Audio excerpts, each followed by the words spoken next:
नेपालमा सुनको भावले त आकाशै छोयो हैन त? सबैको मनमा एउटै प्रश्न छ, आखिर यस्तो किन भइरहेको छ?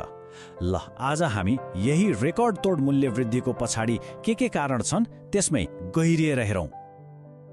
खासमा विश्वव्यापी रूपमा सुनको भावलाई असर गर्ने चारवटा मुख्य शक्तिहरू छन्। पहिलो भू-राजनीतिक तनाव, दोस्रो ठूला केन्द्रीय ब्याङ्कहरूले गरिरहेको सुनको खरिद, तेस्रो मुद्राको बदलिन्दो समीकरण अनि चौथो अमेरिकी नीति र व्यापारिक तनावहरू। एउटा कुरा के छ भने जब संसारमा उथलपुथल हुन्छ, लगानीकर्ताहरू सुरक्षित ठाउँ खोज्न थाल्छन् अनि सुन भनेको सधैँदेखिको सेफ हेभन वा सुरक्षित आश्रय हो।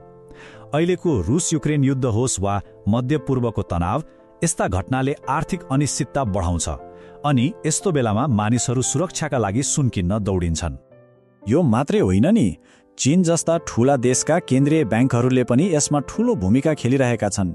उनीहरूले अमेरिकी डलरमाथिको आफ्नो निर्भरता कम गर्न र आफ्नो ढुकुटी बलियो बनाउन टनका टन सुन किनिरहेका छन्। सोच्नुस् त, चीनले 2023-24 मात्रै 17.6 टन सुन किन्यो। यति ठूलो खरिदले विश्व बजारमा सुनको माग कति बढायो होला?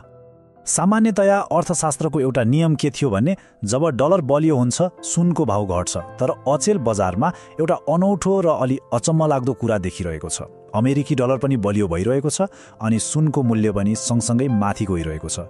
यसले त पुरानो आर्थिक सिद्धान्तलाई नै चुनौती दिएको जस्तो देखिन्छ। ल, विश्व बजारको कुरा त भयो, तर त्यो अन्तर्राष्ट्रिय मूल्य नेपालको पसलसम्म आइपुग्दा हामीले तिर्ने अन्तिम मूल्यमा कसरी बदलिन आइपुग्छ त? यो प्रक्रिया पनि निकै चाखलाग्दो छ। आउनुहोस् यसलाई केलाएर हेरौँ। यसको लागि नेपाल सुनचाँदी व्यवसायी महासङ्घले एउटा सूत्र प्रयोग गर्छ। यो सूत्रको आधार के हो भने हाम्रो बजारको मूल्य निर्धारण गर्दा 75% त सिधै अन्तर्राष्ट्रिय बजारको मूल्यले प्रभाव पार्छ, बाँकी 25% चाहिँ छिमेकी भारतको बजार मूल्यबाट लिइन्छ। भनेपछि हाम्रो मूल्य धेरै हदसम्म बाहिरी बजारमै निर्भर छ। यो प्रक्रिया अलि लामै छ, सुनौ है त। पहिलो चरणमा विश्व बजारको डलर मूल्यलाई नेपाली रुपियाँमा ल्याइन्छ। त्यसपछि त्यसमा 25% भारतीय बजारको प्रभाव पनि जोडिन्छ। यतिले मात्रै भएन, अब सरकारले त्यसमाथि 10% भन्सार शुल्क लगाउँछ अनि सुन आयात गर्ने ब्याङ्क र व्यापारीहरूले आफ्नो लागि 1% नाफा राख्छन्।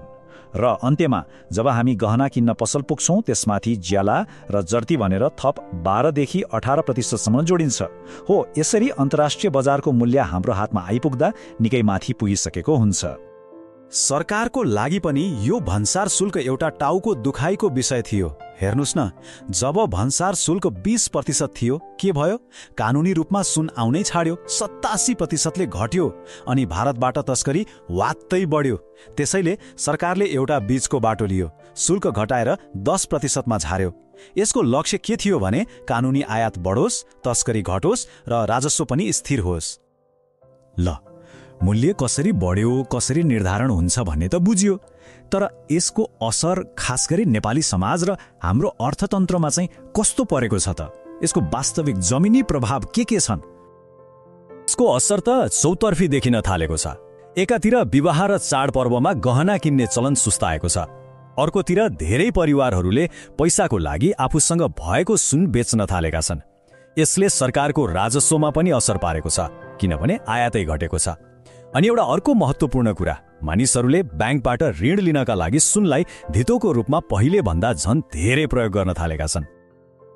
यो सुन धितो राखेर ऋण लिने क्रम कति बढेको छ भन्ने कुरा यो ग्राफले छर्लङ्गै पार्छ।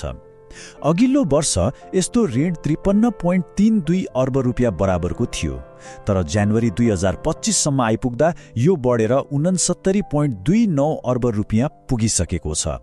यो ठूलो वृद्धिले के देखाउँछ भने सुन अब घर परिवारका लागि एउटा महत्त्वपूर्ण वित्तीय सम्पत्ति बनिसकेको छ, जसलाई अप्ठ्यारो पर्दा प्रयोग गर्न सकिन्छ। अब सबैभन्दा ठूलो प्रश्न, भविष्यमा के होला त? सुनको मूल्यको यो उकालो यात्रा यस्तै जारी रहला वा अब ओह्रालो लाग्ने समय आयो? यो प्रश्नले सबैलाई कौतूहल बनाएको छ।